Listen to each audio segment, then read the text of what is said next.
Oh, that's Greg's puppy. Okay. Okay. Maybe off that big screen. Okay, so we're gonna go ahead, since there's no public comment, and get started with the meeting because we have 3 presenters tonight.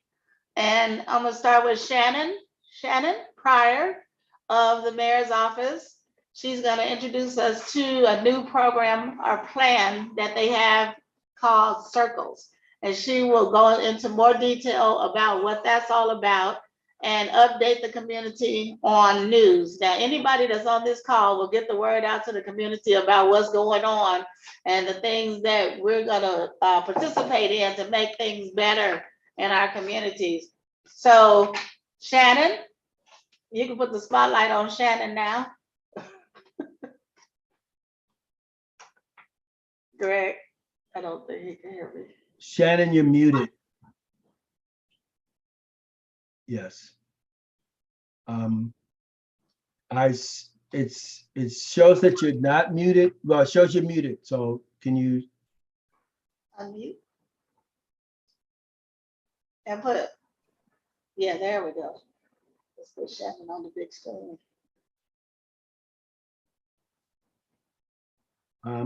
It says that you are not muted, but I cannot hear you.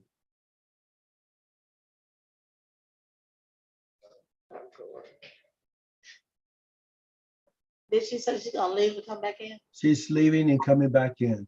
That's what I So thought. let's see. I know I can, if it'll allow, I can put the PowerPoint on my screen. And maybe Okay. Shannon can. Okay, let me give you hosting capabilities. Yeah, Okay. and then Shannon's out, she's gonna come back in. And people are texting me that's not in yet, and I don't understand. Okay. I probably need to get it on my phone. Okay. So let me. Okay. So Joseph, you are now a co-host. Oh, good, that's Keenan. Okay, any other presenters tonight? Any other people you want to be a co-host? Yeah, Zarita Jones will, Keenan's already host. Okay, so this works out well. Okay. Is Shannon back in? Shannon Hello. is back in. Can you hear me now? Yes. Yes. Yeah. Oh, fabulous. Thank you so much for having me. Shannon Pryor with the Mayor's Office, here to share some information about the Circle program. My colleague, Keenan Joseph, who may have introduced himself while I was off, is also here with me from Urban Alchemy, which is the service provider and program operator for Circle. And you guys already have slides up, so that's great. So I will just let you know you can proceed with the next slide. Fabulous. So what is Circle? It is an alternative 911 response program that deploys trained crisis response teams to address non-urgent calls related to unhoused individuals. There's also a proactive outreach component to the program, where outreach is done in areas where there are concentrations of unhoused individuals, and we can intervene before LAPD needs to be called. It started as a pilot program in Hollywood and Venice, and then it launched as a full program in July, and then it launched in the South LA area last month, about mid-February last month. You can go to the next slide. So if you could back up one more, I just want to explain the program objectives.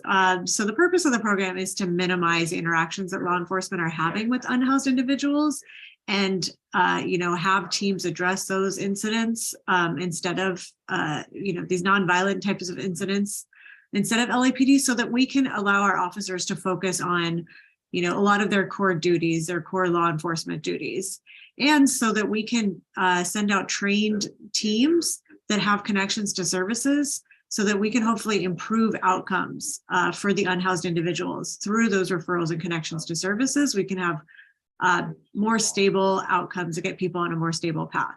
So that's the purpose of the program. So we work in partnership with LAPD to take those diverted incidents from them so that we can free up their time. So you can go to the next slide, and I'll hand it over to Keenan to talk about Urban Alchemy. Thank you so much, Shannon. So just to talk a little bit about Urban Alchemy as the program operator. So Urban Alchemy is a nonprofit social enterprise, and I'll talk a little bit more about our social enterprise, but we were selected through a request for proposals process in July of 2021 to be the program operator for the Circle program in partnership with the mayor's office. Urban Alchemy is, again, like I said, a unique social enterprise, and we employ thousands of formerly incarcerated men and women, including individuals with former lived experience, to confront this crisis on America's streets with homelessness. Urban Alchemy was incepted in 2018 out of San Francisco, California, and we now operate in Los Angeles, of course, and also Austin, Texas. So our mission is a twofold approach. It's to, one, help unhoused individuals, and then again to help those individuals gain meaningful career opportunities and also living wages for the individuals returning to society. And some of the services that we provide are connections to interim housing facilities, homeless outreach engagement. We also have the potential to provide hygiene services and also clothing and street cleaning. So some of the different departments that we have within Urban Alchemy as a social enterprise is our interim housing department. We have 3 interim housing programs that we run, 2 tiny home facilities and 1 safe sleep location. And we're able to house anywhere from 175 to 200 individuals at a time. And then we also have, like I said, our street cleaning services. We have what we call LA Street Clean. And those are embedded teams that are contracted with businesses in the Skid Row area that provides cleanup in those streets and also safe trash disposal. And then, of course, another arm of Urban Alchemy is our Circle program. So we're so fortunate to have made that partnership with the mayor's office to provide, services in your area. So I'll throw it back to Shannon. Thank you. We can go on to the next slide. So we're going to go over the Circle components so you can get an understanding of the program, and then we'll talk about how you can access the program and use it yourself. So you can go ahead to the next slide. All right, so in standing up this program, we worked very closely with LAPD to not only identify the types of issues that we would be taking from them, but also to make sure that we set up a system that can receive and track and manage those diverted calls that are being sent to us. So we have a call center, or rather, I should say Urban Alchemy has a call center that's available 24/7. It's staffed by trained operators who receive those calls, and they dispatch a crisis response team to address those issues. So the crisis response teams are available 24/7 as well, and they respond to those diverted incidents. It's a 3-person team, a mental health counselor and 2 outreach workers, and they are equipped with vehicles. They have, so you might see their van with the Circle logo on it. They have water, snacks, clothing, PPE, Narcan to reverse opioid overdoses. And very importantly, and not to get too far into the weeds here, very importantly, they have access to what we call the Homeless Management Information System. That system is sort of like a database where homeless services providers can enroll people experiencing homelessness into that system. They can see who else is working with them as far as other organizations. They can see what referrals are available to them, such as housing, mental health care, substance abuse care, things like that. So it's very critical that our teams have access to the system. It's something that LAPD doesn't have. That's why we're able to, maybe have some more sustainable outcomes rather than just resolving an issue in the moment. We can maybe have something that's more long lasting. Okay, so that's the call center and the crisis response teams. We can go to the next slide. And then we have our proactive outreach team. So these folks are not 24/7, but they're 7 days a week, and they're kind of operating during business hours. They're deploying to those areas of high need where there are unhoused folks. They're building up that rapport. They're getting to know the housed community as well, the business community, and they're de-escalating situations on the spot. They're providing, that outreach, referrals, and that's a 2-person team, and they have the same equipment as the crisis response team. So they're ready to address all sorts of issues that they're encountering out there in the field. And then you can go to the next slide. Finally, we have our decompression centers. And these are facilities that are available 24/7 for our circle teams to bring an unhoused person who just needs a break from the street. They need somewhere they can sit down, lie down, have water, a snack. It's also a wonderful space where the clinician, the mental health counselor, or even our case manager can meet with a person to figure out maybe, what are their barriers, what's going on with them, how can we help, how can we connect them? This also serves as deployment base for the teams. So the slide's a little bit outdated. We do have our decompression centers open in all 5 areas where we're operating, including in South LA.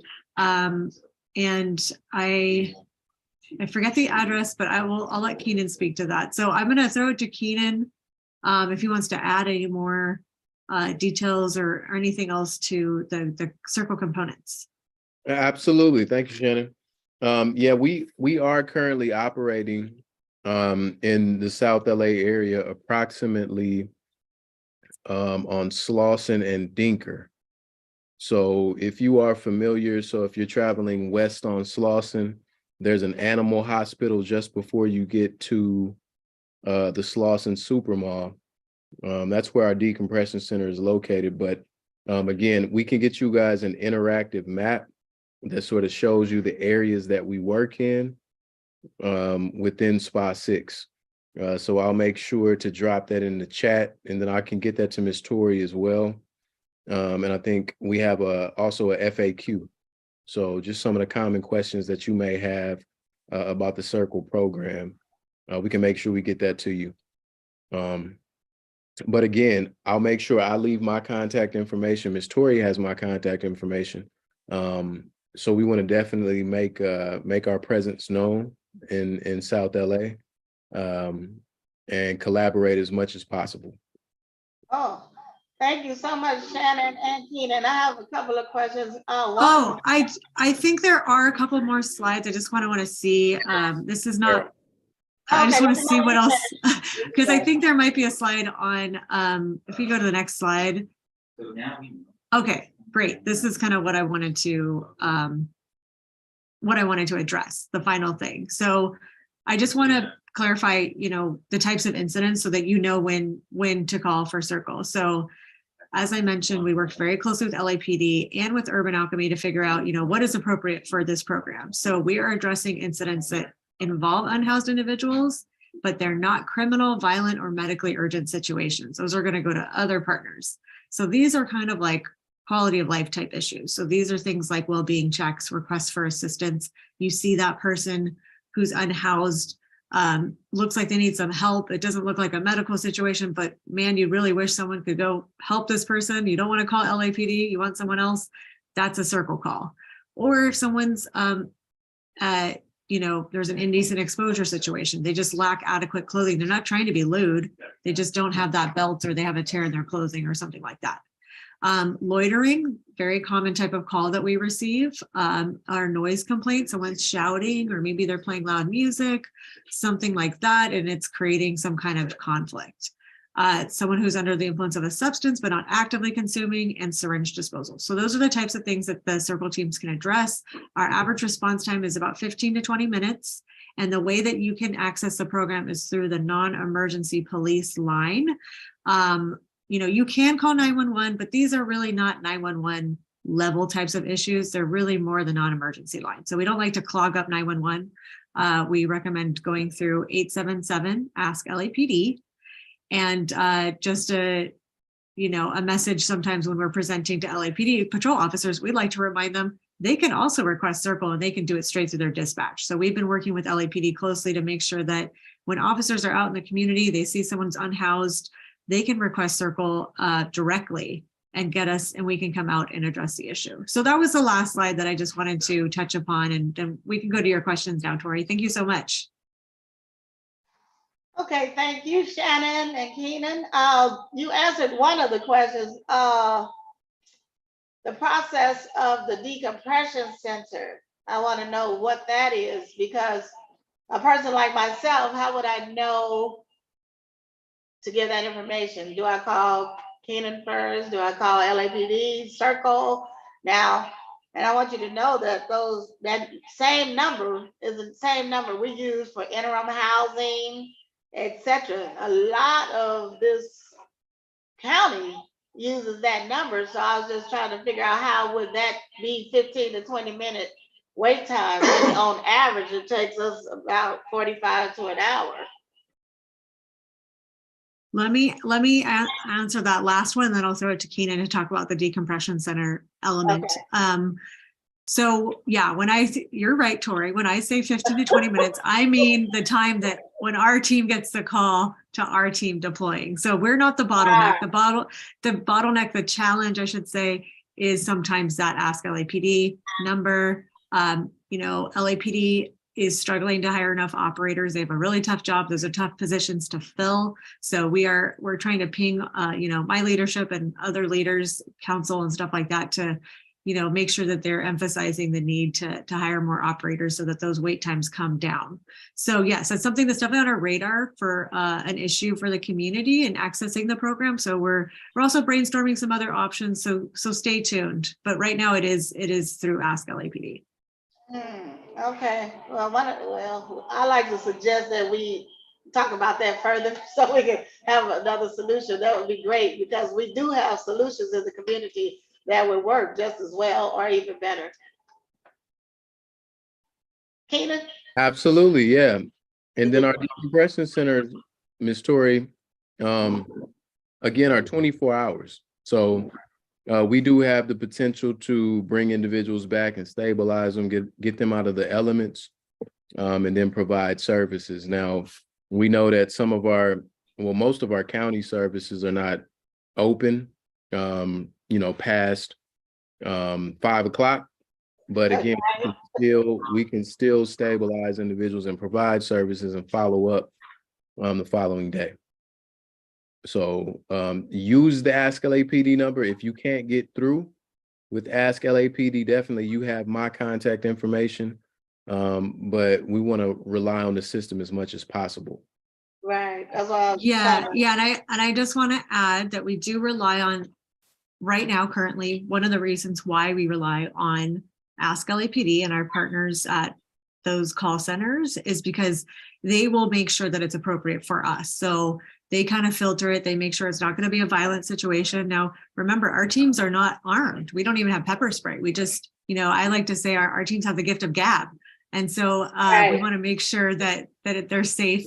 And so the other thing is that we're not citywide. So we also rely on our operators to make sure that the call is, the situation is within our operating area. So I'll drop the link to the map in the chat, and as well as a link to the FAQ. And so you guys can see where exactly we are, but I think we might cover all of your neighborhood council area. Oh, good. That's really good. I look forward to looking at that. And, I think. You drop it in, I'll copy it, and we'll make sure we have some posted in different areas. So other people, the community, can start being part of the solution of all this. That would be great. Any other questions? Ken? Kenan, I was just going to tell you, I met one of your guys, Dawood Al-Assad. Imagine you know him? Yeah. Yes, sir. Yes, sir. I enjoyed our exchange. I called him later and locked him in, but he just represented as a real professional, and it was nice to meet him. So my hat's off to you guys. Keep up the good work. Yeah. I definitely appreciate you saying that. And you know, that's what we kind of, you know, we pride ourselves on, is just creating that culture, a different culture, a different spotlight than what, you know, the media and and you know, society may say about us hiring formerly incarcerated and those long-term offenders. So it really means a lot you saying that. You represented solid, buddy, solid. Good, that's good news. I see Nakia's on the line. She is from LASA, but she is brand new at LASA. Keenan, she's in one of your old roles. So she's using this as a learning platform. I just wanted to let you guys know, since you probably never seen that name before on the call. And any other questions for Shannon or Keenan? You know, we know homelessness has many different looks to it, right? And so I was just wondering, is there a place that we can refer patients, clients that are HIV positive? You know what? Let me take a look at the map and this neighborhood council, your neighborhood, and see if our street medicine team operates here, because we do have a contract at the mayor's office with USC Street Medicine, and they do provide services for those who have HIV. So let me, Tori, I'll consult with my colleagues at the mayor's office and get back to you on that one. Okay, I appreciate it, because I got a call this morning about a person that was positive, who admitted they were positive after they had come in for a couple of bandages, trying to patch up a wound that he had asked assistance for. So I'm like, oh gosh. So, you know, a lot of people don't let them know up front that they are positive. You have all these situations. So it's very important for people to practice with the PPEs regardless of COVID. Absolutely. Yeah, and also Hopix has a if you refer clients down to their access center, they do have a mobile clinic that you can get individual services through APLA. Oh, okay, good. Yeah, I used to fundraise with them when I worked primarily with HIV patients before. Mhm. Oh, okay, wonderful, wonderful. Okay, like good. That was a wonderful presentation. I would like to see, you know, more of how I can get involved as far as the process is concerned, because right now we use that process for interim housing. And so I just want to know how we could probably expedite that when the whole area is using the same number. Okay. Yeah, maybe we can come back in a few months and give an update. Okay, I appreciate that, because I want to know, like, statistically how it's actually working, you know, for the client. Yeah. Yeah. Ken has another question. I guess, Shannon, this is probably for you. It looks like you're a representative of the mayor's office and Circle LA. I'm just curious, where does the mayor's office need help as far as homelessness goes? It seemed like Mayor Bass had made mention of, if you either had a project or wanted to pitch in, to contact her office. So I'd have that in the back of my head. Commercial real estate is my main thing, but I had thought about reaching out to her, and I know people who've been in contact with her recently, but I haven't met her. Where does the mayor's office need the help? Yeah, I thank you for that question. I think right now it is an all hands on deck situation. We are, you know, the mayor is doing many different things, including the Inside Safe initiative. She's also working to master lease motels and other buildings that, you know, are not really up and running. So if you do have any leads as far as properties or things like that, you think you maybe have contacts with folks that own those properties and are interested in doing a sort of master lease or some type of thing like that, I'll put my email in the chat as well. You're welcome to reach out to me, and I can connect you with my colleagues who work on those issues. And then as far as other ways to help out, I think, finding your local homeless services organizations and working with them and creating hygiene kits and things like that is super helpful, because we're moving a lot of folks indoors and they need, blankets and things like that to make them feel comfortable, right? And so the mayor's talked about that in the press. I've heard her talk about hygiene kits and towels and stuff like that. But working locally is very helpful, because having the mayor's office kind of be the depository for all of those supplies and everything is just a little bit much for us at the moment. So I think we're going to be setting up some more avenues and structures and stuff like that to get people more involved directly with the mayor's office. But right now we really are relying on our partners, our service provider partners. So Hopix would be a great organization. And I'm sure Tori knows of all the lay of the land as far as that goes. Pretty much, almost. Still working on it. There's many more out there, but we're just trying to tie it in so everybody stop being redundant and we can all make a complete resource center. And not necessarily in one hub, but know where to go for each resource. Because right here in the computer lab, believe it or not, they have 6 showers and they shower at least 10 homeless a week. How many, Isaac? About 15 homeless a week right here. So it's very resourceful, and we can probably get them on a list or something. That would be wonderful, because the showers are beautiful. So Shannon and Keenan, hopefully you get over here one day soon. Yeah, And, I'd love to come by. Yeah, and see the whole setup.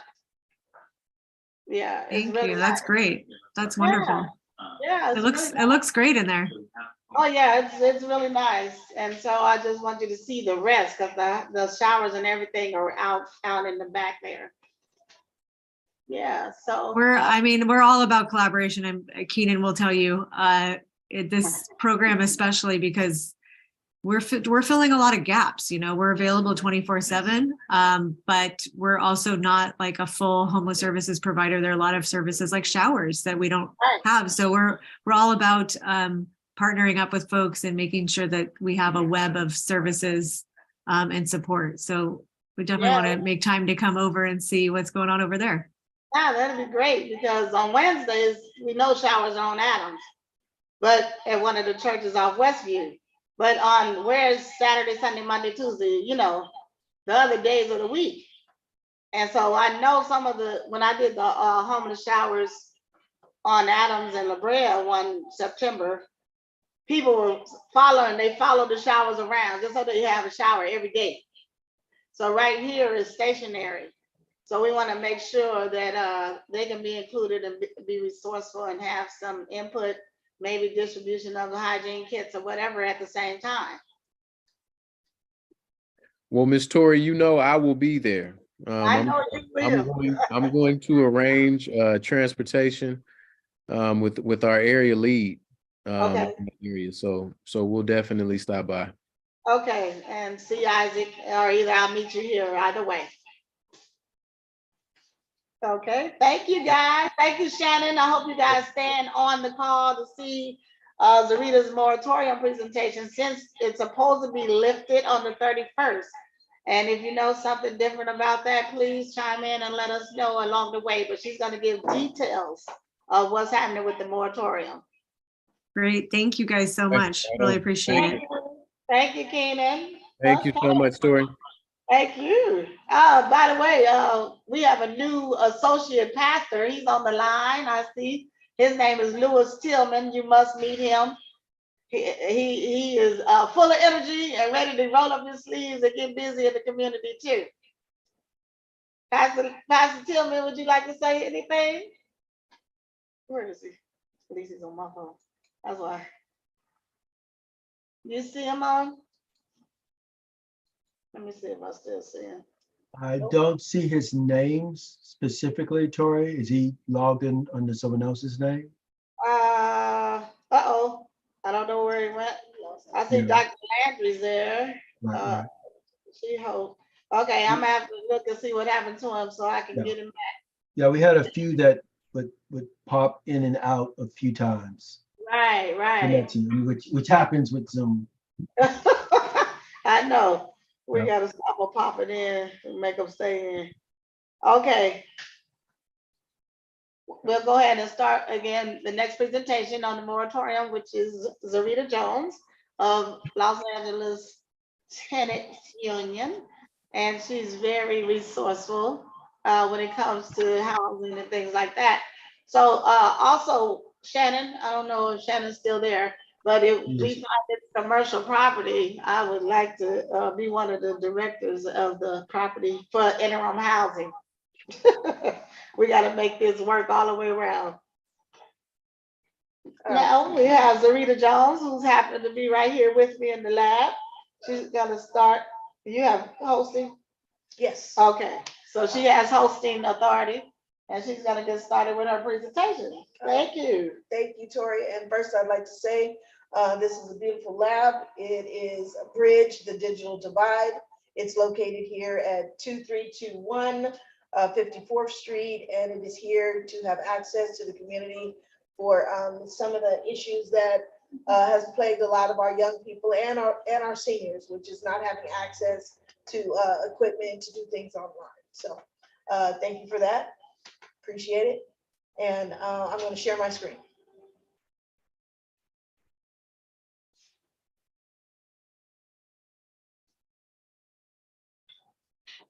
Go. All right. Everybody let me know when you can see it. You're good. All right. Awesome. Once again, my name is Zarita Jones. I am. Oh, there we go. All right. Was that an extra person? Oh, good. Welcome to the newcomer. You're just in time. Who is this? Tim? I am Zarita Jones, once again, from the Baldwin LaMerge Crenshaw local of the Los Angeles Tenants Union. We are here generally every second and fourth Saturday, giving presentations on the upcoming laws and that protects tenants. One of the main things that we say with the tenants union is anyone that does not have control over their own housing is basically considered a tenant. So the first thing I'd like to talk about is the presentation on the ending of the COVID protections, which is at the end of this month. We have just a few more days. The county is calling this the protections resolution, meaning basically the end. It was formerly called the evictions moratorium. It started in March, actually the 4th of 2020. And again, it will end this March 1st of 2023. It protects the residential tenants, commercial tenants, mobile home space rentals. And it was during the time of the pandemic. Let's see. So all of the residential units in the city of LA must pay their full amount of rent starting February 1st of this year to avoid evictions. You must notify your landlord by the 7th day of the month if you are unable to do so. And this is specifically for anyone that has been affected by COVID-19 still. And there have to be a low income individual. They also have to use the declaration, means they have to tell their landlord in writing by the 7th of the month. And there is a chart that has been given to us by the housing department, and it is the HUD's income limit chart. And I'll show you that in another slide.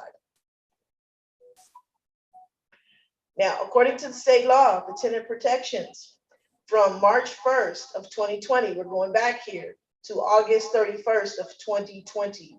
That was the 6 months that was given us, and we didn't have to pay our rent. Everyone was calling that cancel rent. Of course, we know that isn't true, but that's what they were calling it during this time. We were given the opportunity not to pay our rent for 6 months.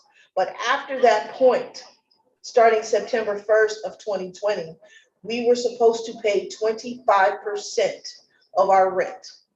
And that's for anybody that was in financial distress. They were supposed to also utilize the declaration. Those declarations were available on the Housing Department website.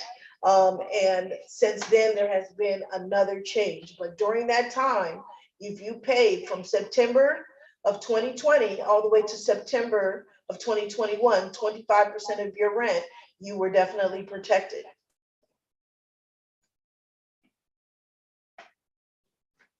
Okay, now,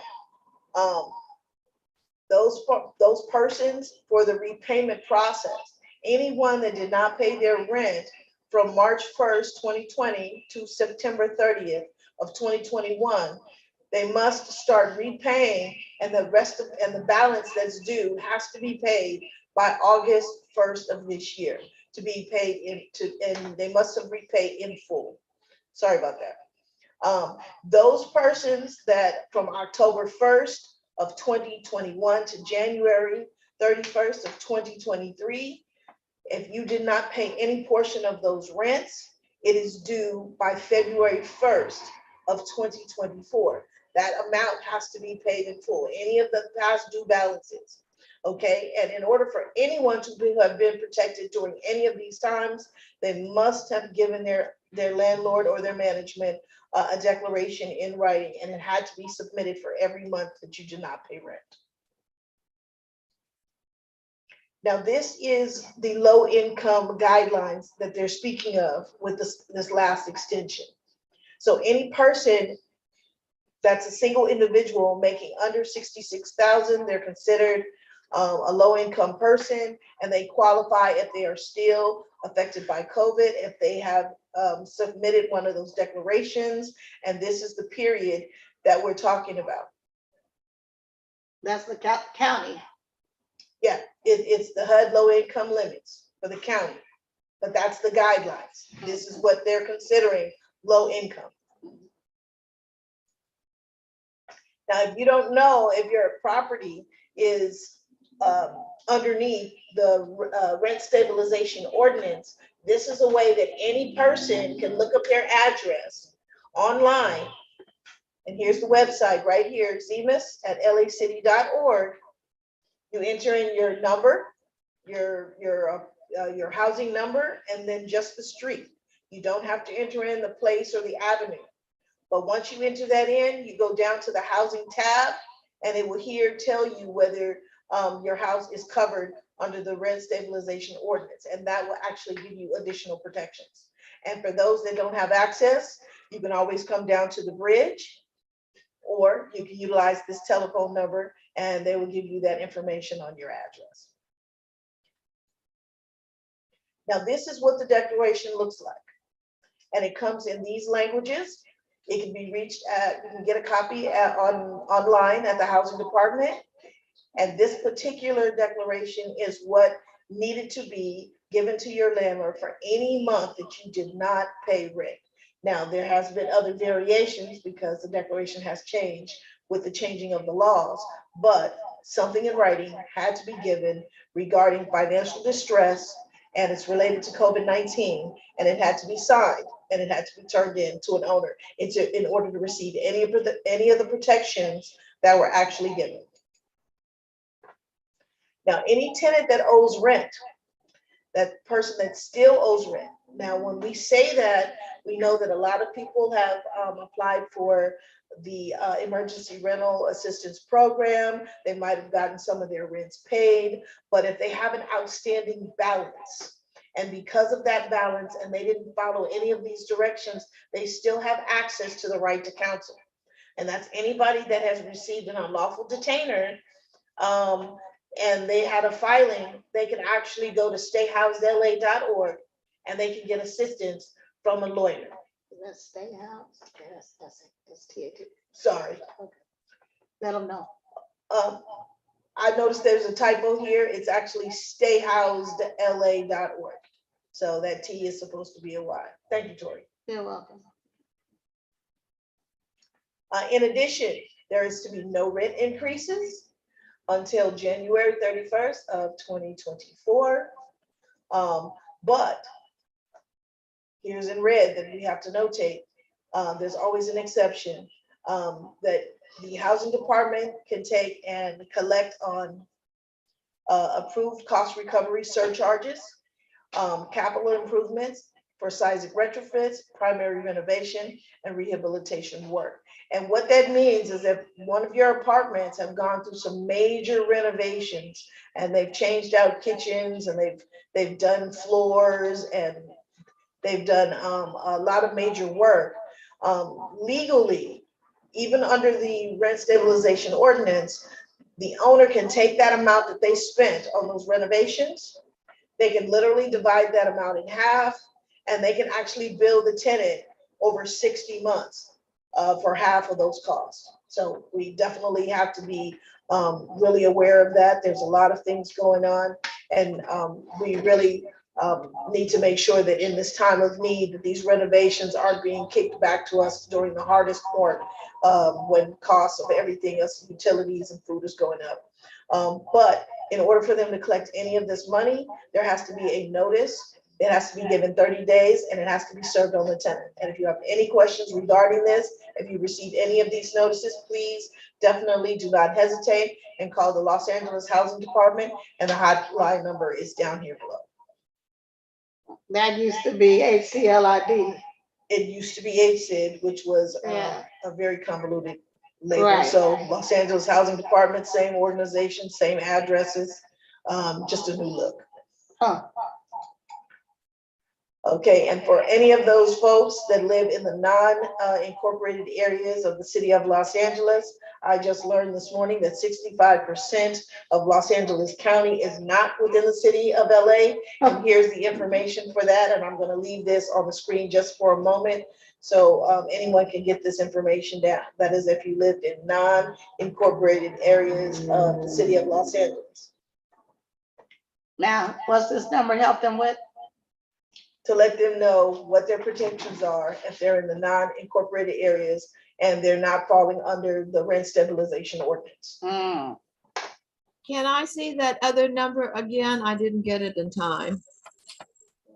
For the rent increases. What was that number? If I can go back for you. The slide before, There we go. there it is. Okay, hold on. No worries. Oh God, my computer's acting up. Can you believe that? Okay. No worries at all. So can you put it in the chat, the number? Because my computer's gone crazy on me. I think it's all me. I have all the numbers. Go ahead, Tori. Tori will handle that. for I you. have all the numbers. Oh, I can do it right here. She'll do It was the 866 number. Who? Okay, 557 I'll get it. 7368. I'm gonna put that in the chat for you. Put it in, oh, I got it, 8665. Okay, thank you. Thank you very much. 736. Got it, Tori? I got it. All Already right, had it. Oh God, Okay. the computer has just gone totally crazy. No worries, no worries. All right, we're gonna go to the next slide.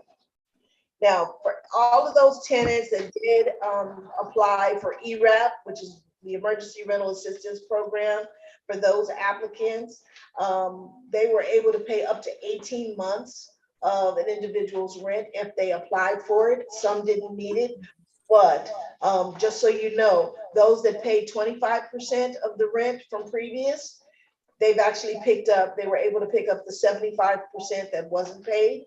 And for those that weren't able to pay anything, they were actually able to pick up 100% of the rent. So most of you may not realize, but when we were protesting in the streets about cancel rent, this was the solution. It actually canceled rent for us for 18 months. So thanks to the Emergency Rental Assistance Program.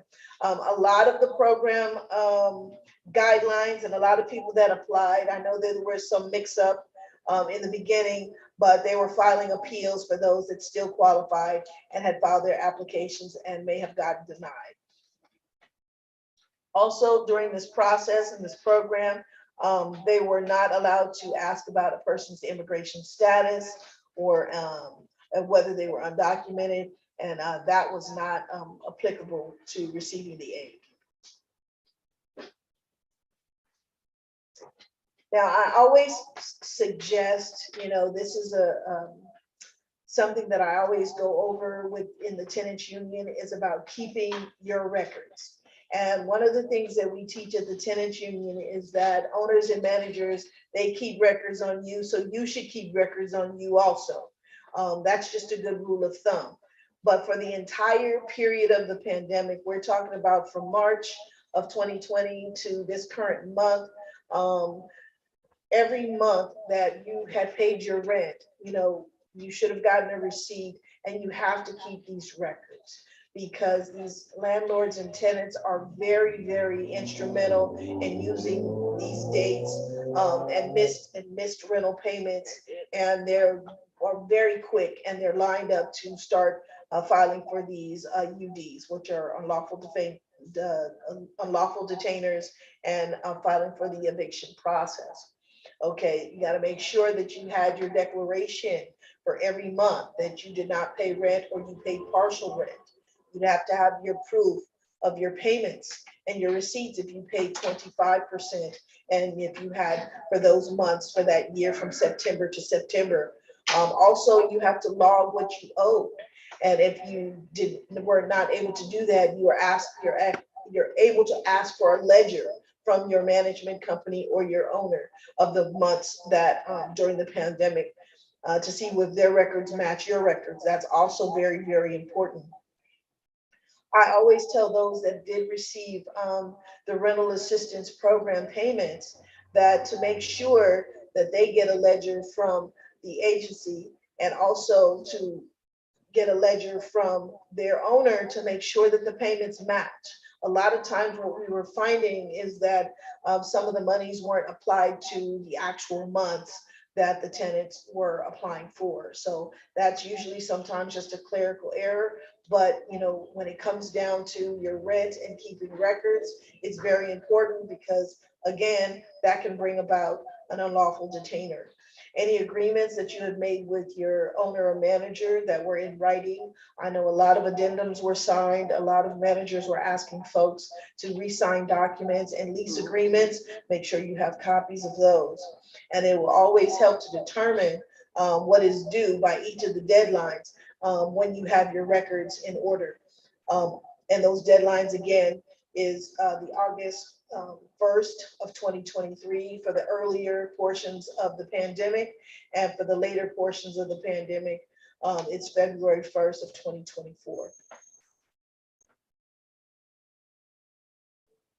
Now, once again, I wanted to go over a review of the timeline, and this is really, really, really important. When the pandemic started, it was March of 2020. They considered that a state of emergency. It was actually declared by the governor. And at that particular point in time, we had not only state and local and CDC protections, we also had some federal protections as well. Okay, so from that point all the way up until June, those protections were actually enacted, and they lasted for the complete 6 months of August 2020 when no one had to pay their rent. They were telling everybody you didn't have to pay rent, and that was that allotment of time. But then starting September of 20 all the way to January 2021, they were saying 25% of your rent had to be paid. And for those folks that did utilize that level of protection and paid that 25%, you got to remember what months that you owe that 75%, because later on that money is going to be due if you did not receive emergency rental assistance and have those amounts paid. And the additional protections to cancel rent was the ERAP. And that only happens to those folks that applied for the rental assistance and received it, and those months were paid. Now, again, Number 4, was that April what? Can they see it? yeah, they can, I can. Yeah, they can, I can. Okay. Okay, so then right after the portion of time where the 25% of your rent was due, they actually extended it again. So we kind of remember that each and every time we got close to one of the deadlines, they would extend it out again. We were having an uptick in COVID. We started to have different variations. So this is one of the reasons why this timeline and this review is so important, because the law kept changing. The Right. protections kept changing, and they were changing along the city, the state, and the CDC. So when you look at September of 2021, we're down at number 6 now. That was the first application deadline, and for those folks that were actually applying for the emergency rental assistance program, and they were paying up to 18 months of behind rent. Okay, the current deadline that they took when they extended the rental assistance program became March 31 of 2022. So those folks that hadn't applied during the first time or the second time, they had all the way up until last year to reapply again and have their monies that they were behind in rent up to 18 months of that total time to be paid. Now, there were times where some of those applications were pending long after the deadline closed. There were a lot of people that were declined and they weren't getting the assistance, but yet they qualified, and then the appeals were being filed definitely for those qualified applicants. And yes, it was slow, but again, keeping your records is very, very important. And those rental assistant applications were paid. Now what we're talking about is the very last extension. You know, we were supposed to go from January of this year, and it's been extended for 2 more months. So this is the final. I don't know if they're going to come up with another extension, but I think that we're finally at the 36 months and we're at the very end of this timeline. And you can see the different colors that I use because of the extensions, because of the deadlines, because of the rental assistance that was activated. And I'm hoping that the colors may help you understand the review of the guidelines and the extension of these laws. So March 31st is next week. Does anyone on the line know any different dates? Are there any extensions through the city that you know of, Shannon?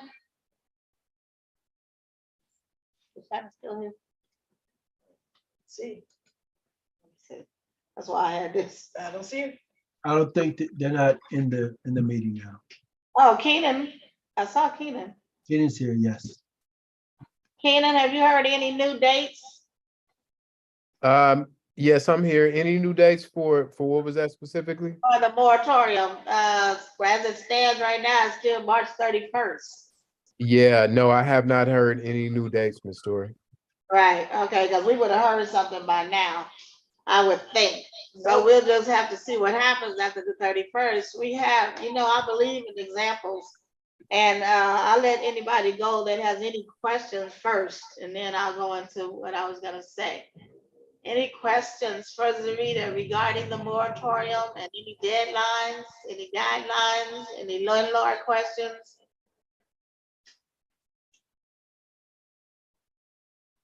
I got one example Okay. on one of the reasons why knowing your dates and deadlines and keeping your records is so important.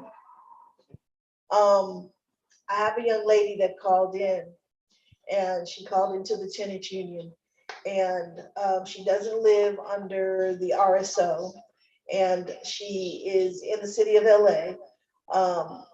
But the only time her rent was not covered was April, May, and June of last year. Okay. Because somehow the rental guidelines didn't cover her area. So what that means is she was covered before that. She's covered now. But for those 3 months, they are ready to serve her with an eviction notice just for the amounts of money that she owed from April, May, and June of last year. And she can definitely lose her housing if she does not come up with 3 months of rent by the end of this month. But how is that possible when she was covered prior and she was covered after? Why not those 3 months? Because of her address, Oh, she moved. she wasn't covered under the rent stabilization ordinance. And because of where she lived, 3 months, there was no protections. Oh. Wow. So knowing where you live, whether you're covered, and how much you've paid from which month, whether you didn't pay any or 25% or some other figure, is very, very crucial and very important. Because once again, the owners are keeping track, they're keeping records. And we must do the same. Yeah, you must. That's interesting. So I know people that were covered 100%, and people that weren't covered at all. And so I have a sample of a couple that was displaced after living in one place for 50 years. So for 50 years, and then you come across this moratorium that the laws are changing every other 6 months. It is difficult for the average person to keep track of all of this unless you were glued to the television or to the radio or in touch with someone like us who stayed abreast of all the information that was coming across. So that's why Keenan and whoever else is interested in helping with homelessness, there's going to be a major influx of people that are going to be unhoused because of this situation. Are we ready for that influx? Or it's gonna be like starting over from A? Because it's gonna be just as many people becoming unhoused as we're housing. So any input about that statement? Well, no, we're not ready for the influx of the new homeless people. We're not ready for them. So where are they gonna go? Where mostly in the area in which they were unhoused, most of the time. But a lot of times they go to different areas where they can get help. And There's a lot no of times way, they don't know what that is. there's no way we can catch them before they get out on the street. I mean, there's no list or anything. It should be. It should be if they reached out to the different agencies. But if nobody reached out and they don't have their name anywhere, how do you get it? Knock door to door, ask people, are you in need of assistance? Or are you about to be evicted? Wait, well, what? How do you prevent it? There should be much attention on the prevention side as it is of the housing side. Well, That is so true. Go ahead, Teresa. one of the things that's pretty positive is that the right to counsel and its codification have been passed this week. So before it wasn't codified into law that everybody had to have an attorney represent them for an eviction in court. Now we at least have that. But what I'm seeing is we've always claimed in the beginning that there was going to be a tsunami of evictions. And so, yeah, we kind of stayed it off with each and every cycle that we had of an extension in the protections. But now all the protections are going to be gone. So therefore, that tsunami is basically underway. And so, yes, we have stay housed LA. Yes, we have the laws. And but what we have seen is also an influx of owners and specifically corporate owners have been doing a lot of tricks and on the tenants, and they're trying to get them out any means necessary. They would even make up situations in order to get the tenants out. So just not being able to pay your rent is what they've been waiting for. Maybe there should be some kind of PSA on the television, the radio, or whatever, letting those people know that if they're gonna be evicted or whatever, who to contact, where to go to get assistance. Because we know they're gonna be coming out. And it seems like it was the people that were in the unincorporated area that's being mostly affected by that. Is that correct? Well, some of the protections didn't cover them, but everyone is now uncovered by the 31st of this month. So Stay Housed LA was a collection of 10 law firms in the city of Los Angeles that were very instrumental in doing the unlawful detainer and the eviction work. And they partnered with 10 community-based organizations like the Tenants Union and ACE and SAGE and some of the others, and to get the word out.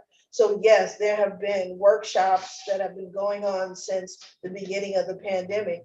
And even my local still gives workshops every second and fourth Saturday from 10 to 12 online. And all of the agencies are still doing this work. But the point is, it's going to be more people getting evicted than we possibly have lawyers to help them. So yes, we have the law, yes, we have the system in place, but it's the tsunami that I'm most concerned with. Yeah. Oh, that sounds good. Sounds like you're doing the best you can do. Well, Jackie, you can do something. I mean, since you kind of retired now, how about you reach out and get the telephone numbers for all the television stations for me, where we can put the PSAs in. At least I'll have that information in case we can do a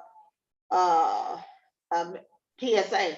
Well, you know, I'm busy. I manage an apartment building. I manage an apartment building. And we, and we all, and everybody in this building just got rent increases because of retrofitting. And we went through gentrification here, and all the old tenants that were here, they're the ones that are getting the rent increase, you know, for retrofitting. None of the new tenants. And I don't quite think that's fair. I think everybody should pay. Wow. And And unbelievable, because you know they're still trying to get the old folks out. And you know what the worst part is that we're looking at a time when everything is going up. There's going to be a credit crunch, you know, and it's going to be harder for people to utilize and get credit. We already know that we see the cost increases in the supermarket and of course within our utilities. And a lot of these jobs and businesses that did close down during COVID have not reopened. And I call it the retail apocalypse that's going to happen or has already started, where you're going to have all of these retail establishments closing their doors. And it's just going to be a horrible situation. It is, definitely. So, and then with interest rates going up again, there are going to be more banks folding, you know. Most definitely. We won't get into that, but Jackie, why is it that there's a full, your building's at capacity, and why are the new people not getting passed along that fee as well? I don't know. That's why I jotted down that number. Yeah, you need to find that out, because that's not fair, unless it's a time frame. Well, normally you can only raise a person's rent 1 year. So yeah, but the increase is because the building was retrofitted. I understand that, but they'll call and verify that. And because like before you call, know how long each tenant has been there. Well, there's only one thing that I can say is that you know, I live in the famous or infamous Chesapeake Apartments, and you know, they had not kept up the maintenance on the apartment for almost 20 years. And there was a lot of damage and a lot of things that were going on, and we had, you know, reported it to the city 5 years ago. And then of course, as soon as the city stops looking at them, they stop making repairs. So here we are 5 years later and going through the same thing, but it's on a larger scale now. We had not only had to have the housing department come out, but the health department come out at the same time and look at all 425 units at the same time, because they were playing games. They were like, oh, that's not our responsibility, that's the health department's responsibility, when both weren't there. So now that we had this, we were able to see the kind of disparities, the kind of lack of maintenance, the kind of repairs that needed to be done. And it wasn't that the owners didn't know. that's just an extractive model of how they do business. But we were not subjugated to the retrofitting and the repair charges because they allowed it to go for so long. It's really unfair for you to take an apartment complex full of low-income people and then let the maintenance go for so long that it's so dilapidated that it costs, basically, I'm sure they spent at least $1 million so far. And then kick that back on the tenants, especially when they haven't been doing the maintenance and it's been proven that they haven't been doing the maintenance. Good point. I agree. Nakia, you have any questions? Any input? Hey, What's- Tori. Hi, what's Hi, lots of? thank you for inviting me. No, I don't have any questions. Thank you. Actually, hi, Zarita. Yeah, I actually just came from working as a property manager before leaving or before coming to LASA. So this is, I definitely familiar with this information, but no, don't have any questions right now. Thank you, though, Tori. And nice to meet you all. It's good to see all Likewise. of you. Do you have any information for us or what's new at LASA? What's going on as far as the community is concerned? Yeah, so so just one thing that I can share real brief, big, controversial, maybe not the most favorite development is that LASA has moved to document ready matching. So as of February 1st, preference is given to households that meet the permanent housing, permanent supportive housing project eligibility criteria. So meaning that adults who are looking for permanent housing, particularly for these federal funded programs, are required to be document ready before they are able to be matched. They can still be matched, but they won't be able to be leased. Apartments won't be able to be leased for them. So for adults who are required to be document ready, they are required to have identification and social security cards, have those uploaded in HMIS to be document ready. And then for families to be considered document ready, they are considered document ready when adults in the household have their identification, their social security cards are uploaded, and then the minor children of the household have their birth certificates uploaded to HMIS. And so again, preference will be given to folks who are HMIS ready. Justification for this is that we may have someone who is matched to a housing unit, but doesn't have the documents to lease. So again, these documents that are required are like kind of leasing documents. And so the justification for those requirements is that you may have someone who is matched to a unit, and that unit stays unleased because they haven't, someone hasn't gotten their documents to be able to lease those units. And so to help, make sure that the resources are being utilized and not just sitting, there's not units just sitting there unleased while waiting for someone to get their documents, that those units are being made available to people who are document ready. And just a note that the CES score or the acuity score will still be required in addition to being document ready for matching. Wow. Just Nakia, remember, can I- just remember, we still have this wonderful location, the bridge, the digital divide located here at 2321 54th Street. In order for those folks that do not have access to come in and upload those documents. So make sure you drop them in case you run into any of those folks, you let them know that the bridge is here. Yeah, so what I can do also just to kind of support, LASA has put out some trainings to support service providers in how to upload the documents to HMIS. There's a video, a webinar that is going to be hosted on April 4th at 10 a.m. So you can register for that, as well as a PowerPoint training that's available online as well to help service providers to understand how to upload those documents to HMIS and understanding what it means to be document ready. So if it will be helpful, I will drop those into the chat, the links to those in the chat for your access. Oh, that'd be That's great. awesome. Yeah, and then I can post one here at the wall. So how to do it. Nakia, Okay, so I'll put those in the chat right now. And there was a question? Yes, Ken. for the layperson, I would have to say you described all of that really quickly. And that was a lot for somebody who's in that process all the time. I made a decision to really take a closer look at understanding this system over the last year or so. And I don't know what HMIS is. I do know what CES is though by now. What's HMIS, please? Yes, so HMIS is a homeless management system. And so it's a place where different service providers may have access to just different details about people who are in the system. And so it just helps to deliver services, coordinate services for folks who are registered in HMIS. So it's a data management system and coordination system. Okay. So just so you know, what if there's a person that's not in the system, who's recently unhoused? How do you help them? So you can definitely connect to CES, to any access point, and get them connected via CES access. Okay, so can you help with that area? Say that once again, Tori.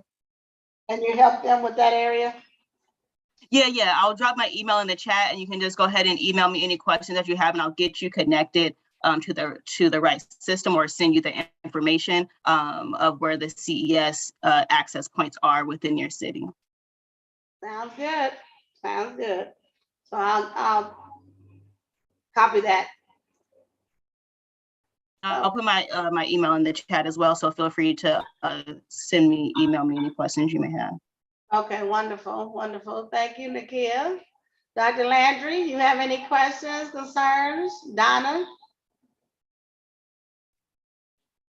No, I don't have any questions, but thank you for hosting this. It's been very, very instrumental. Hi, Zarita, love you. Thank you. Hello. Thank you for Thanks for attending. stopping in. Donna? I can't think of any questions right now. You know our problem with Benny Potter Park and the children's play area. So that's something that I've had to work with the park rangers with, but. Go ahead and share the information, see if anybody on the call is able to assist further. What's happening is Benny Potter Park at 24th and Arlington, the children's play area has been attractive to one person who basically stays around their bathroom. And it's become an issue with the caregivers and families in the community. And it's just an ongoing issue. We're not sure how to resolve it permanently, but right now we're working with park rangers and the director at the park, but it's only the children's play area next to their restroom. And there are a lot of latchkey children in the area after school, and we're concerned. So is there an outreach team that can go out and get help to, I know I saw one lady, but she wasn't near the restroom, so it must be two people in the park. Is there? I'm not sure, I haven't identified them specifically, but it's an ongoing issue because it's always next to the kids' play area. Right. And I'm worried, For I'm Lhasa, concerned. Nakia, is there an outreach team that can be deployed to the park? So what you would want to do if you wanted to report and just support unhoused neighbors, you can go ahead to LA-hop.org, LA Hop system, and make a report, make a referral via the Hop system. And then a deployment access and engagement team will be deployed out to that person, to that site. Okay, sounds good. Okay, so Donna, we can do that.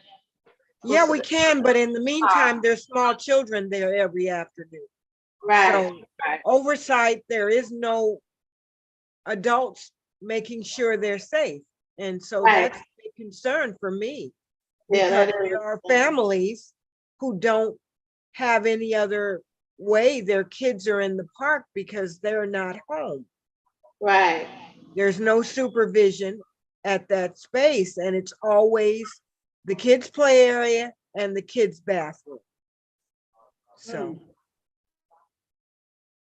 Yeah. What time? that's a recipe for disaster. Very good. What do you see? Yeah. I hope everyone's copying the information in the chat so we can familiarize ourselves with some of that information. I'm trying to copy it now.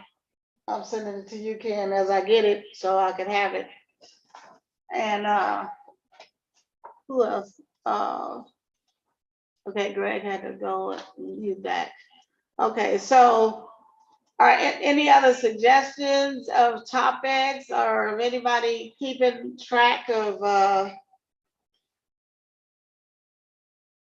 the moratorium information? Let's keep our ears open to the media to see any breaking news or any changes that may be occurring, any new resources for housing. We always could gather a list for that because it's necessary. I've had a few successes with sending people to certain agencies and they have been housed in really nice duplexes and individual apartments. So we just have to keep continuing to do what we do to help people in the process. But a lot of the people are dying on the streets right now, and there's a lot who are becoming ill. So I think one lady in particular in that park that Donna's speaking of, when I went to talk to her and I gave her some food, she said she couldn't walk. But I believe this is the same lady that somebody else had called the ambulance on her previously, and they supposedly had taken her. But I don't know because they didn't get the name of the first person. So it's hard for me to know whether it's the same person, just going by the information that I have. So we all are part of the solution, regardless of our situation and circumstances. I think it's disheartening to have anyone that's over 80, 75, 80 to be put out of a place in the rain, regardless of the circumstances. We should have solutions that are readily available for things that occur such as that. I know the whole entire moratorium law was perplexing to many. And then a lot of tenants didn't know the landlords could be involved, and the landlords didn't know that they could be involved. And had they communicated with one another, everybody could have just gotten paid their 100% of rent, and everybody would have been happy, and we could have prevented a lot of this unhoused situation that's about to occur and has been occurring all along.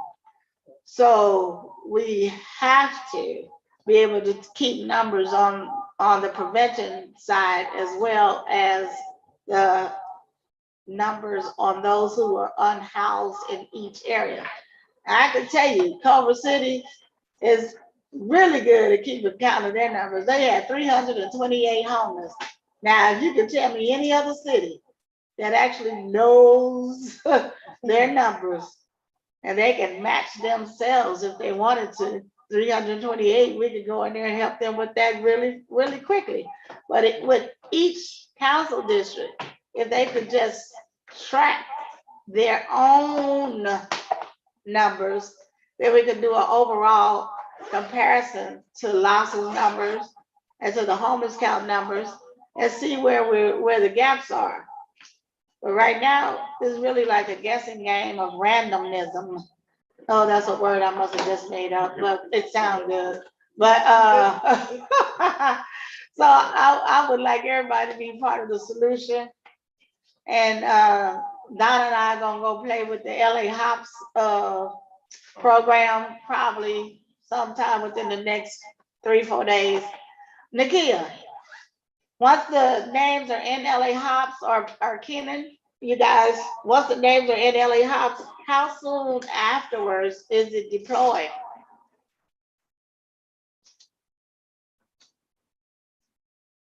No. Yeah, hey, I'm sorry. Yeah, I was just out with the homeless engagement team, and I believe they go out within a week.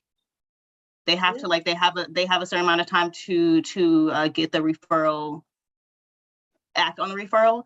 And so I believe it's about a week. Oh, really? So once we put it in LA Hops today, so this time next Thursday, somebody would have been out to talk to them from the outreach team? Correct. That's Okay. too long. That's entirely too long. A person can be dead on the street in a week. Yeah. And when you're talking about places where there are children, that's not even, Sufficient. I don't even know the word. I know.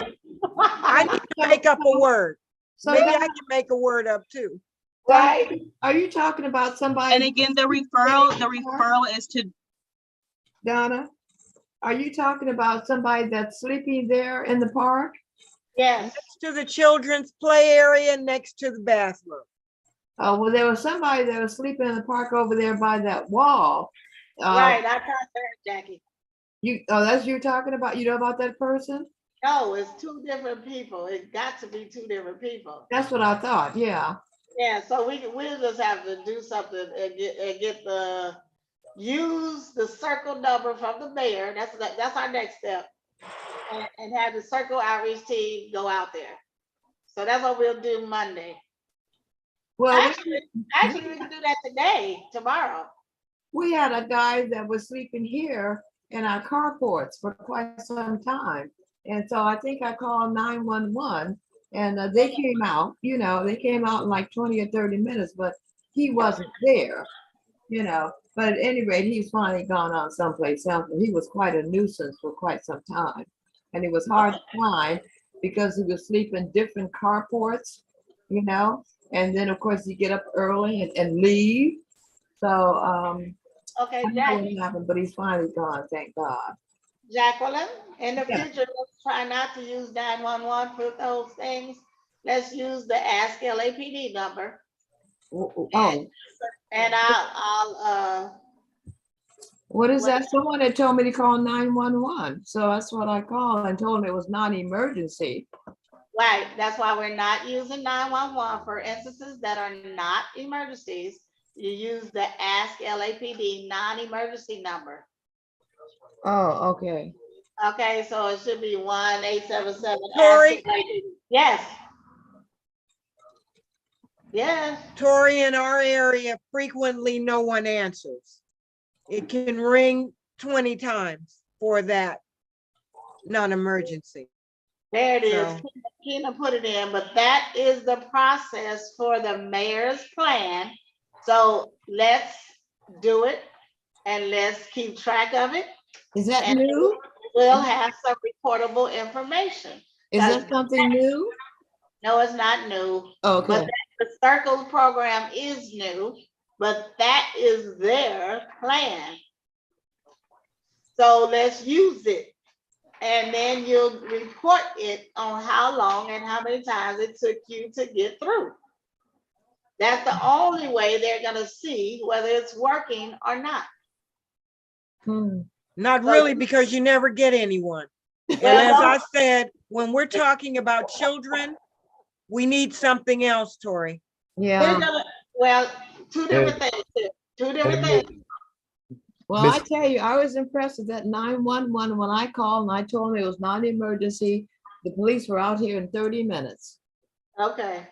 Well, I will always. yeah, call that I number. just wanted to say really quickly, Miss Donna and Miss Jacqueline, if you all are having difficulties getting in touch with Circle, when you're using the 877 Ask LAPD line, let Miss Tori know. Right.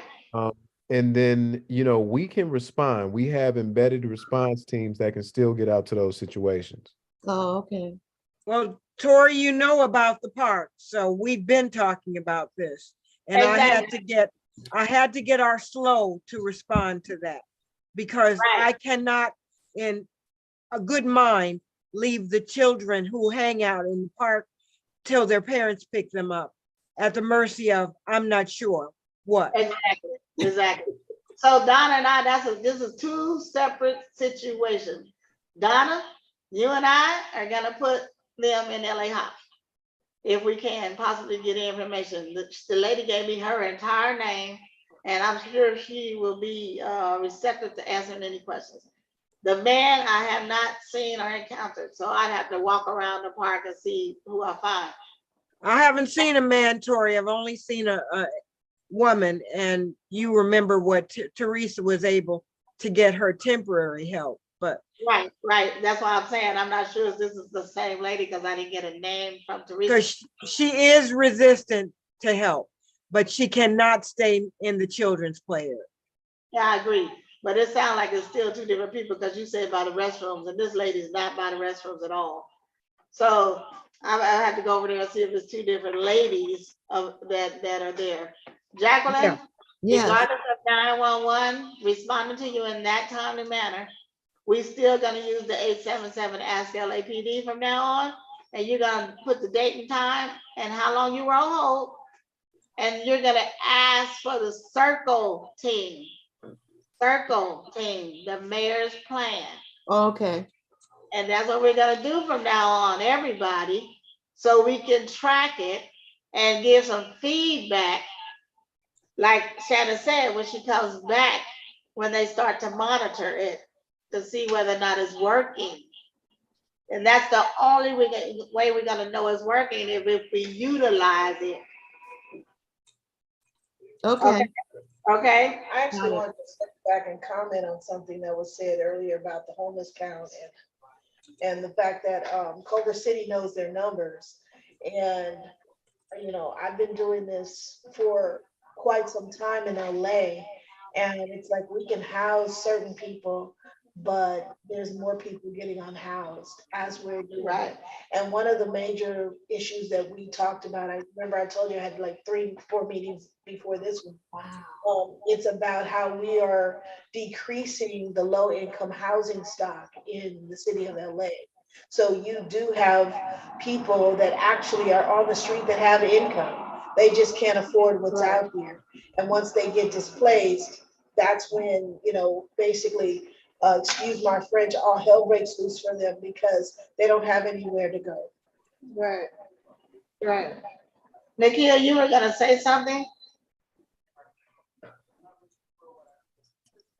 Oh, no, I think you kind of spoke on it, Tori, just mentioning, you know, for folks who may be resistant to receiving services. So sending a LA Hops person or making a referral, you know, someone can deploy out to do a wellness check to offer services. But, you know, we do have the reality that some folks are resistant to service. So the best, you know, that we as community members can do is make the referral. But there's no requirement for folks to receive the services, you know. So just keeping that in mind. Okay, well, can we make a referral right now to 2 people in Benny Potter Park? Yeah, I posted the LA Hop link right there. You can do la-hop.org, but it will just route you to the full website address that's listed in the chat there. Okay, I appreciate that. Okay, and something else I was gonna say. I think I saw Mr. John Ma hop on the line. John? Let me see, did I see? He was there, he disappeared on me. Can I ask a question? Yes, go ahead. Nikia, this question is for you. Would you think that for the layperson or novice, that I guess the CES system and the system, structure, and process by which people are housed, I think the process is probably ideally either hotels and vouchers and interim housing, which then ideally the people are, or even tiny homes, and then the people are ideally placed in more permanent supportive housing. Is the whole system rather complex in your understanding? That's a larger systems question that I wouldn't really be able to answer just as a community relations coordinator. I don't really work in the direct services like provision. And so someone who works more in direct services would probably have an opinion on that. Myself as a community relations coordinator, it's not something that I would actually like be able to speak on the larger systems effectiveness. I just figured you'd touch on it. Rick Caruso said LAHSA was a mess when he was campaigning. And Karen Bass evidently has emerged as our leader. And for me, a guy who's been licensed for 22 years and paying attention to housing, I'm finding that the system is very complex and there's not a lot of definite. I had a guy way out in the Antelope Valley explain to me that he can help people get housing for $400 if they go to Linwood.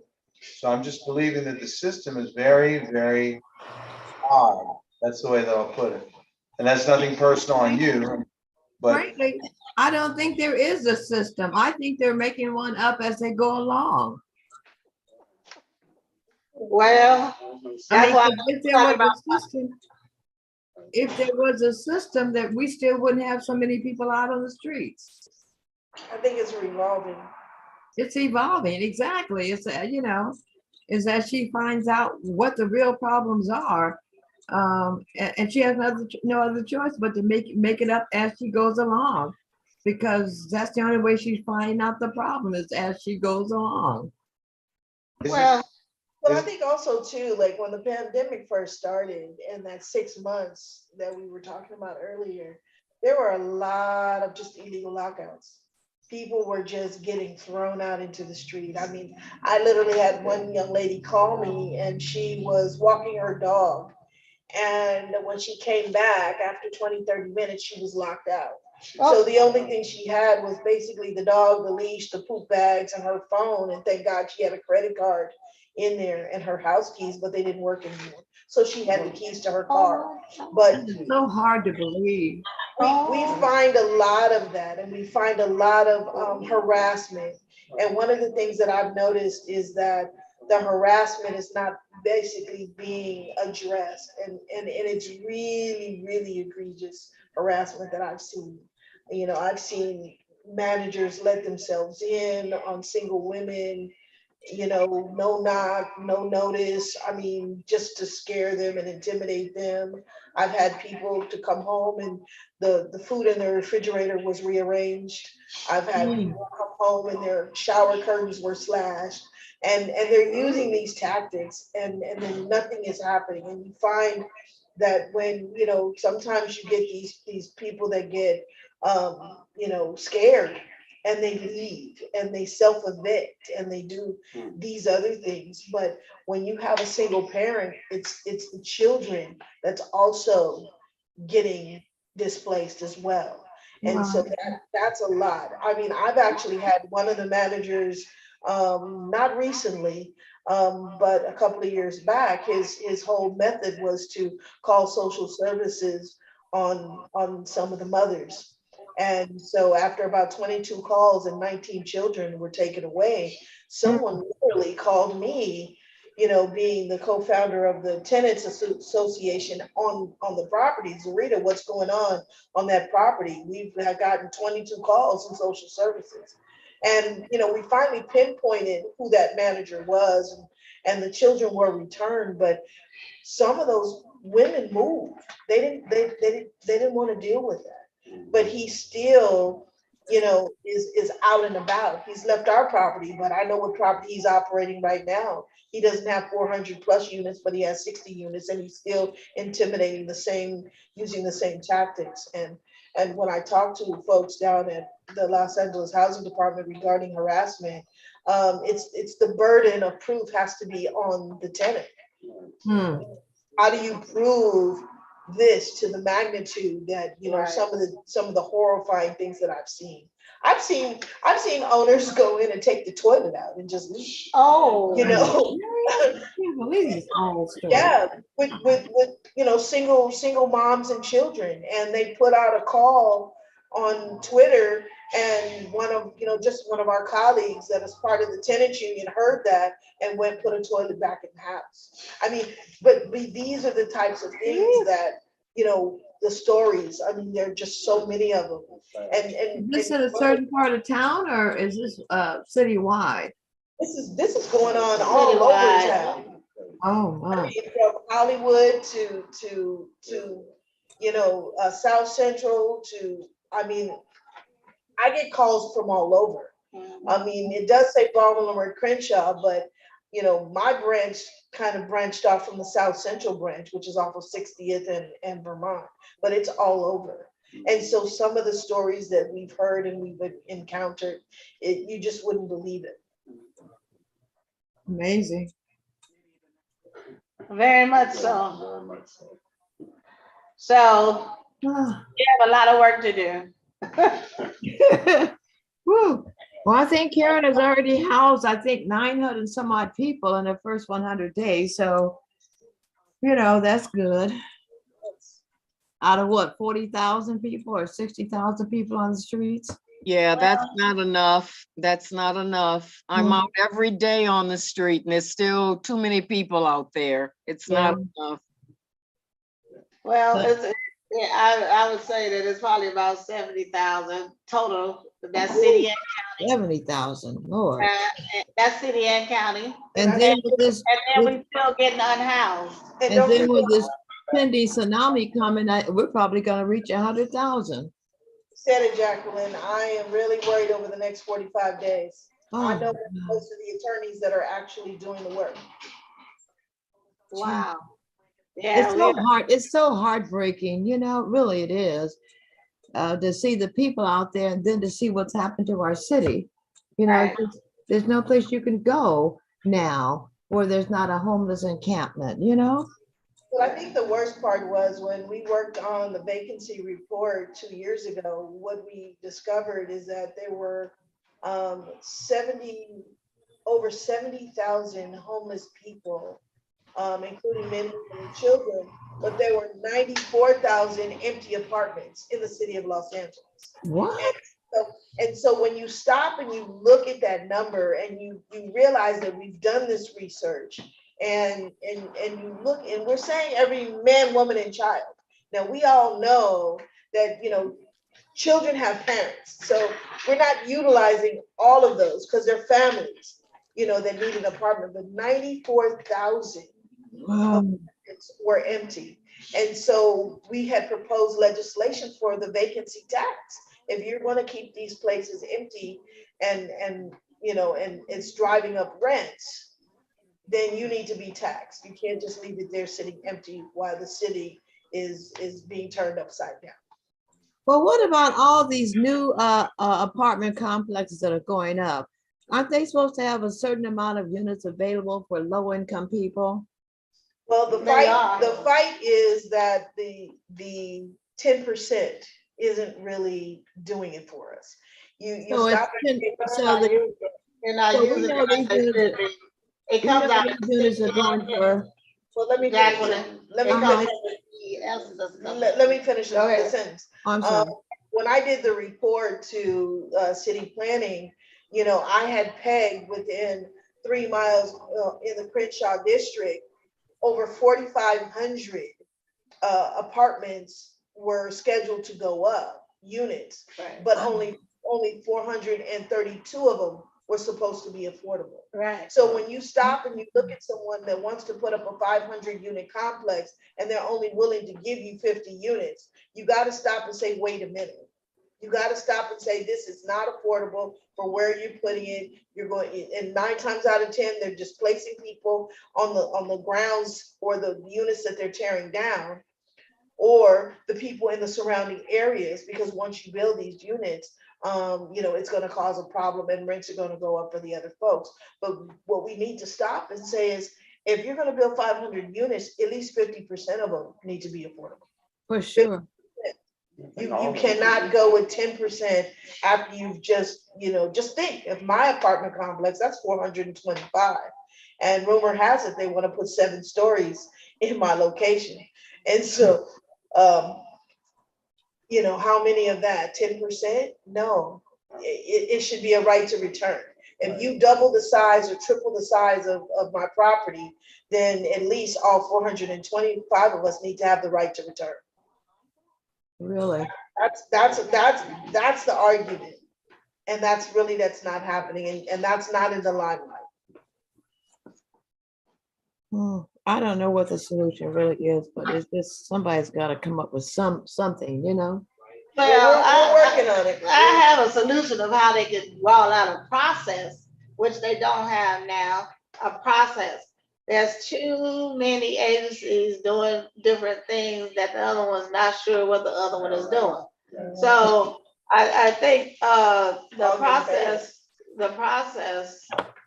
first of all, should check and see who wants to be housed. Well, That should be first. but then how do you, Out of all of those who want to be housed should be housed. but how do you find out who wants to be housed? You gotta go tent to tent. That's right. And plus, that's what they're supposed to be doing anyway. The outreach teams are supposed to be reaching out to every person. Well, how many people are on the outreach team? If we're That's- talking 70,000 There goes homeless, the question mark. That's a question mark per agency. You well, there have, should be thousands of people. you have the nonprofit, and you have the private. Well, there should be thousands of people. Do they get paid? Yes. Oh, okay. But I mean, you're talking 70,000 homeless people. You need thousands of people out there going tent to tent to find out who wants to be housed and who's mentally ill.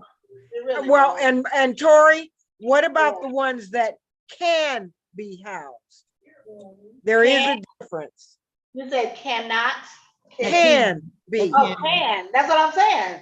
I mean, Not how everybody- can, there are many people with drug and mental health issues that would not allow them to be in a regular housing situation. Every other tenant would have a problem. Therein lies the problem. Yes, Right indeed. Right now, within the interim, remember I had proposed to you, I said, what if they had a person like me that could give you a referral letter on if this person is ready and capable to be housed? Well, that's what they should be doing with all the interim housing right now, because they're with them for at least a year, 6 months to a year. You know the behaviorisms, you know who's violent, you know who's on drugs, you know who's on alcohol. However, the people are being placed in housing, and some of them are ready, but many of them aren't. So that's where a process comes into place. If you have those that are ready, the percentage that are ready, give them a okay letter. Okay, they can be housed, they can live on their own, they're ready. But then also you have those that are on drugs and alcohol. To what point can they actually pay their bills by themselves? You don't know. You don't know that. But if they're just sweeping up people off the street and they put them in these housing units, especially individual apartments by themselves, how many is gonna be back out on the street on their own? Well, Within the governor just allocated some funds to put some kind of mental facility for those that are mentally ill, but that's not gonna go into effect until what, 2025? Well, they have places now, and I hate the fact that we keep saying, oh, well, Reagan closed all the mental health facilities. No, I've taken students to visit these places. I know they exist. So it's a matter of knowing that they do exist, and a matter of someone being able to take them there. I mean, somebody that should be a part of the process. You have drug rehab, you have Alcoholics Anonymous, you have mental health facilities at Tarzana and Watts, different places. I've taken students on tours so they, see what it really means to be mentally ill. What's a locked facility? I did an internship at a locked facility before. Of course, we wasn't able to go beyond that locked door. However, we reviewed their medical records, we reviewed their behaviorisms, we reviewed all of that. So if a process was in place, I think everybody could be housed somewhere. We have a whole, over there at UNNC, women's a building, there's at least 10 stories. why can't we utilize that? I don't know why it was closed all of a sudden. I think it was a retrofitting problem. But however, we have places. Well, I know this is kind of out of the box, but over half of those high-rise buildings downtown are empty. We counted them, that's part of that That was part of that. 94,000. That's part of that survey account that they did through their tenants union. And that's my point. We have places, but the owners or the developer or whoever's in charge of it chooses to have a tax write-off as opposed to let somebody move in there. Oh, And so when our city council or whoever approves and permits these developers, there should be some kind of agreement that people will be housed in these units. well, you know, I don't know if you know that corridor that's stripped from Van Ness down Slauson all the way down to Compton Avenue. It's on a train track. There's nothing but old, dilapidated warehouse buildings and, you know, the whole 9 yards. And that's a space where they could go and build. You know what I'm talking about? I know what you're talking about, Arlington, yeah. I that do. whole strip down Slauson going to Compton Avenue, it is so depressing and it's such a wasteland. You know, that it seems like we ought to be able to build something down that, tear down all those warehouses.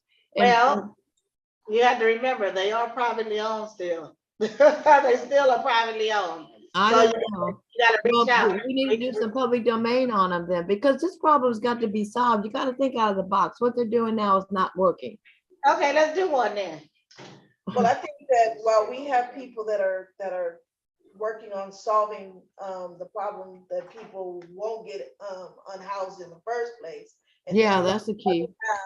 of solving the problem of the people once they get unhoused, you know, those entities need to get together so we can figure out what's going on and keep these numbers. But what I've realized is too, one of the legislations that is coming back around is TOPA, which is the Tenants Opportunity to Purchase Act. You're going to start hearing about that. And one of the things is, when people come in and buy these apartment buildings, the first thing they want to do is evict everybody inside. Absolutely. So TOPA, in a sense, gives the tenants an opportunity to rally together and buy the building and save their own home. And so if they're not, you know, actually equipped to do it, you can get a nonprofit organization like a community land trust to come in and help them. And the first thing they do is they acquire the property, they take and rehab it, make sure that all the safety and health issues of the building, and they don't raise the person's rent. And so that right there is an opportunity, because even as board vice chair of Liberty Community Land Trust, we're on the verge of buying 40 units right now off of La Cienega across from Cumulus. Everybody knows where that is, but what's going to happen is they were trying to sell those units to developers. That meant 130 souls, that's what we call it, would have been displaced out of those 40 units. So wow. This is what we have to do. We have to fight it from both ends, and we have to use our resources and our minds and work together to solve this problem. I mean, LA is the homeless capital, and I'm a native of Los Angeles, and it hurts me every day when I walk by or ride by and see what's going on in the city. I see, Jacqueline, if you can get us a couple of addresses, I'll have one of the real estate guys look into it. Some of the owners I know on that side of Slauson, on the south side of Slauson. So if we can look into some of those addresses, they can get the names and we can see what we could do to be a part of that question from the mayor's office to see what we can do as community constituents to be a part of the solution. So now I see Mr. Ma is on the call, and Pastor Tillman that I referred to earlier. This is Mr. Ma's hat that he gave me called Miracle Messages. And he could tell you a bit about that as far as it comes to some people that are being housed. But I want to tell you, just experience from being in interim housing and helping them along. I've noticed that when a couple of them receive their actual house, their apartment, they all of a sudden got sick. They got anxious and they were nervous and everybody thought, what's going on? But I pinpointed immediately that they were having anxiety, Yeah. going to a place by themselves, living alone. And I was thinking, if they pulling people from the CES system to place them in these houses, but they're not putting Services. people together, you know, like put one of the people that's in the interim housing that helps them along, put them as their neighbor. Because they created a community in interim housing. Like one person, when one person goes to hospital, this person watches their dog or babysits whatever, you know. So we got to figure out how to make it a community and not just random assignment from a machine, you know. So we got to figure out, that's another thing that needs to be done, because I see the anxiety as soon as they say you got your housing. Oh no, I don't want to leave. I don't want to leave. You can't stay here forever. This program is temporary, right? And so you got to have somebody that you're familiar with, that's your neighbor or something. I Not think just that was very wise of you too, because I've noticed that also. It's we that live in the apartment where I am, we have a community. right, But the people that are actually on the street, they also have, right, like you were saying, their Right. community. right. And they've grown to trust the people that are around them that are going through the same experience. And then to uproot them and put them, like you said, in individual places, they don't know the person next door. Right. They don't know I interviewed a young lady on Madison Avenue. There's a whole row of homeless. And I rode with one of the Korean ladies because she goes to feed them at 6 o'clock in the morning. So I got up at 6 o'clock and went with her one day. And I was able to get some really good interviews. This one girl, they was waiting there because Path was building a building and they would have first option. I said, oh, that's really good. How long you been homeless? She said almost 9 years. I'm like, oh my God, oh my God. And she was clean, she was neat, everything. I was like, well, how do I started asking all kind of questions. And she said, but they take care of me here in this community right here. They watch over me and everything. She used to work as I can't even think of it right now, but that makes the coffees and everything like a Starbucks. So I referred her to the free hospitality classes so they could go to the union over there off of Alvarado. They have a Unite Here union, and they have free hospitality classes. And then they supposed to get them a job afterwards. So she was all excited about that. And so hopefully she went over there. But I'm just saying, there's a lot of things to consider. And that's something we need to look into as a solution. So Mr. Ma, you want to give a few words about Miracle Messages? Yeah, absolutely. I'd love to. Folks, some of you have heard me talk about this. And by the way, forgive me for coming in on with a bathrobe on. I've been recovering from a pretty bad back injury this afternoon. So I'm trying to recuperate, bounce back before a big work trip. Actually, we're going out to Atlanta. Miracle Messages has been invited out to do some work out there, and then I'll be going to San Francisco. So they got me all over the place. But my heart is in LA. The bulk of our clientele, our unhoused friends that we serve through Miracle Messages, are in Los Angeles. And what we do is I'm the outreach specialist. So I'm going around to all the different shelters, interim housing sites. We're talking about the tiny home, pallet shelter villages, the safe parking sites, the congregate living places, the bridge home sites that Mayor Garcetti had put in. And I just sit and I talk to the folks who are out there. So I know all what you're talking about, Ms. Torrey, the folks that are going through the process of getting permanent housing. And in the interim process, basically sitting around for weeks or months or years in these interim housing sites, hoping and praying that it's going to come through for them. And it doesn't always do that. And some of the folks, they drop out before it gets to that place. Some folks get kicked out because their mental health deteriorates and they can't stand it no more. And they just they get into arguments with one another or conflicts.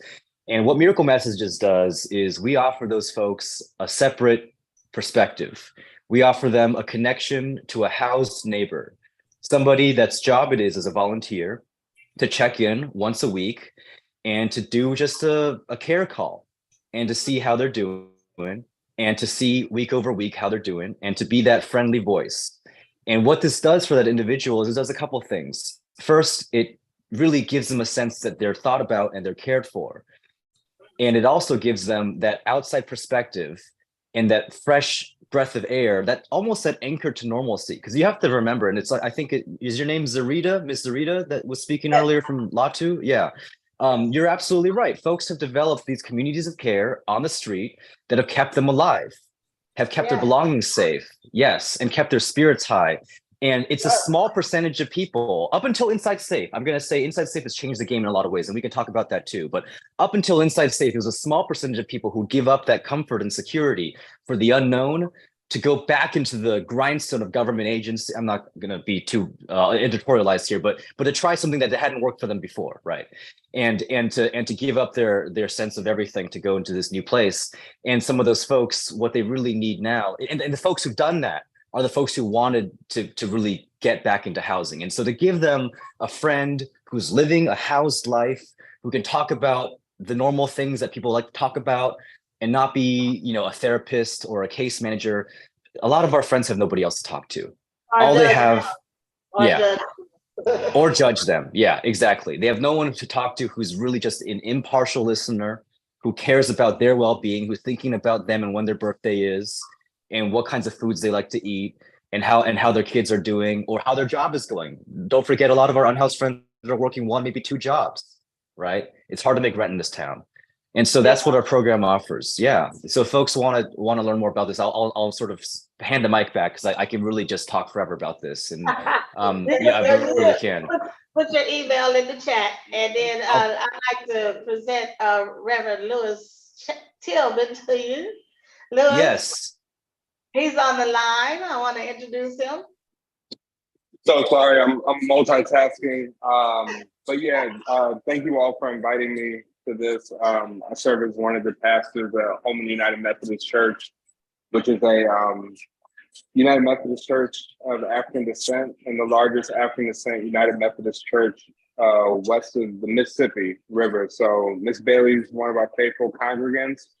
I just moved here 7 months ago, so it's been great being able to be involved and indoctrinated, and to use some church language, baptized by fire in the Los Angeles community. So we're here to support any way that we can. We did the homeless count not too long ago, and any type of events that we can do to help out. Yeah, we're just here to support. Well, thank you. Thank you for supporting, and we still welcoming you, and you still getting acclimated to all of this. And Holman was one of the largest, and it still is considered that. But as we know, the past 3 years, everybody's fallen off, and we're trying to rebuild like everyone else. And we just want to continue to help in the community and be a site for meeting space, and just get back to the norm as much as we possibly can. So hopefully we could get a hub in our community that will serve from 12 to 12, from 12 noon to 12 midnight, to take up some of the slack that's not being done after 4:30 p.m. So that's one of the goals that I hope that we can be instrumental in. And it is 8:40 p.m. and I was still scheduled to 8:30. Actually, it's 8:42. This has been very engaging, and we may have to do it again. Let's keep an eye out in the media to see what's happening with these moratoriums, and let's see how we can all, that's been on this call, sit down with the mayor's office soon and give input on how things could be a little different. All right, good night. Thank you so much, Tori. You did a good job. Oh, thank you. Thank you for everybody. attending. But let's Yes, get it. very Oh, lady. Greg, are you here? Signing off. Good night. I am indeed. Good night, Thank you, Jack. Tori. Great meeting. Great to see the work that your team is working on, doing. Great Yeah, work. Greg, can you make sure we get all the chat information? Yes, I'm trying to of course. copy as I go. Of course. Yes, I saved it already. Oh, wonderful. Mhm. You were Thank you. a gracious host, and I hope we could do it again sometime. But you guys keep a lookout for the meeting. It's usually the last, well, it depends on how it goes, but the last Thursday of each month. So thank you all for participating, and let's see what we can do a little different this week to make a difference for everyone. And thank you for all the other presenters. Appreciate it. Donna, I'm gonna take you to the park with me so we can gather information. You can talk, I can talk, and we can put it in at the same time. Donna, Ms. Zarita, which local are you with? The BLC, the Baldwin Lamerge Crenshaw local, we're located right. Excellent. all right, so thank you all. I appreciate each and every one of you, and we'll continue to be a part of the solution.